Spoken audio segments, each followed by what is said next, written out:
So, are these three generals probably the most influential in history? So, for this, we're turning to a book called The Generals. It's about Patton, MacArthur, and Marshall and the winning of World War II by Winston Groom. Um, Actually, a pretty decent cover for once. But, anyways, so why read this book? Right? So, there's like a weird, I don't want to say aura, but kind of just, yeah, I guess aura in a way with generals. And one of the things that he postulates, that Groom postulates in the very beginning, in the preface, is that generals have always seemed to kind of like rule the earth. There's kind of like an almost like it's like, especially during war, it seems like they're almost like the most close to playing the role of God in a way, as he states it in the preface, right? He uses an example like Alexander the Great. As Americans, we've elected 12 generals in the past for the presidency. To take a quick quote, he says, George Marshall, George Patton, and Douglas MacArthur redefined American ideas of military leadership and gave rise to a new generation of American soldiers, right? So, like, what's up with this, I guess, high esteem that we place generals in? And this book, I think, does a good job of actually like kind of diving into that through narrative. So it talks a lot about, quite literally, those three generals, Patton, MacArthur, and Marshall. It starts out with a lot of like their beginnings, some of their family history, a little bit. I like a lot of the times when you do with these types of books, they go really in depth into the family history beforehand, and you don't really even get to the person it's about until like halfway through the book. This one isn't like that at all. He kind of, I think, gives just enough information, like family history type stuff, to give you a fundamental understanding of the person, and then only talks about that person for the most part. Right? It's very good in that respect. So, who is Winston Groom? So you kind of know a little bit more about the author too. He served in Vietnam in 1966 and 67 as an officer with the 1st Brigade, if I could speak this morning, of the 4th Infantry Division. He's from Point Clear, Alabama, and he also wrote Forrest Gump. That's what he's most known for. But he's actually done, I think this is his 10th nonfiction history book, so there's that as well. What's this book about? So the stories of Patton, MacArthur, and Marshall and winning World War II. A lot of it was World War II, but it really does talk a lot about World War I, when these generals kind of like became who they were. They were really like developed in World War I, and then kind of were at the height of their reign, as he says in World War II. Yeah, there's that a little bit, but he talks a little bit about in between the wars. But again, most of the book is about World War II and their kind of the roles they played.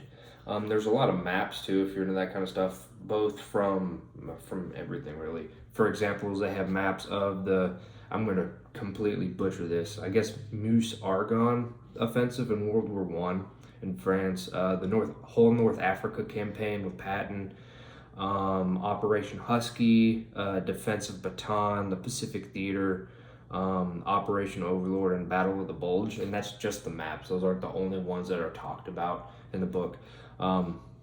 So to take another quote, so for their entire career, they are trained to fight and kill and conquer, and yet the more effective they are, the quicker they return to peace and the problems that peace often presents.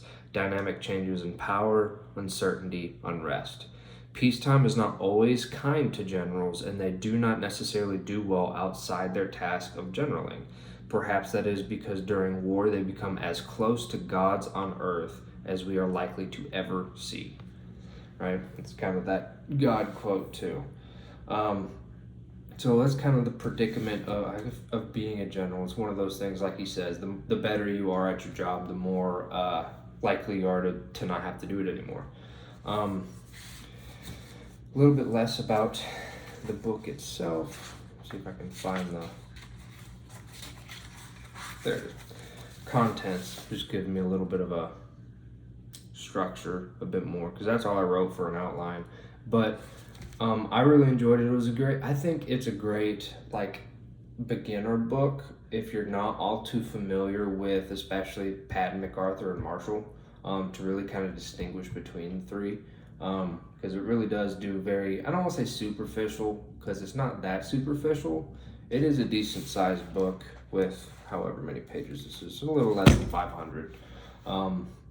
But he does go a lot into the personalities and some of the, we'll say, eccentricities of them, especially as they start to pin on stars. MacArthur's, how he used to like to wear a kimono in his office after he, I think that was after he got his 4-star. I mean, he spent most of his life in basically Asia at that point, it seems. A lot, basically always in the Philippines, and then eventually like Japan and stuff. There's that. You get to hear a lot of interesting anger management issues with Patton, and give some stories about him slapping some shell-shocked soldiers because he didn't believe it was a thing. Thought they were just being cowards. And a lot of FDR and Marshall too, if I remember correctly, kind of saving his hind end. Well, yeah, that's pretty much a quick synopsis of the book, I want to say. I think it's definitely worth it. Again, it goes a lot in depth. There's a lot of like little facts and stuff here or there.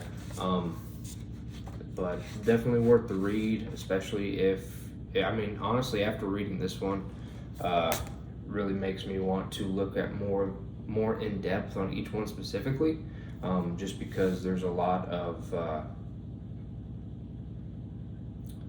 we'll say, personality that comes with the three of them, especially among Patton. I mean, he was interesting if you know a little bit of his story, but regardless, so I'm going to leave this one here. If you guys have any suggestions on maybe biographies or whatever on any of those three, or just whatever in general, if you have your own opinions on, maybe you've read the book as well, feel free to put that in the comments below. But as always, I'll put the playlist card up in the top for all the other book reviews and such. So I'm going to leave this one here and hope to see you guys on one of those.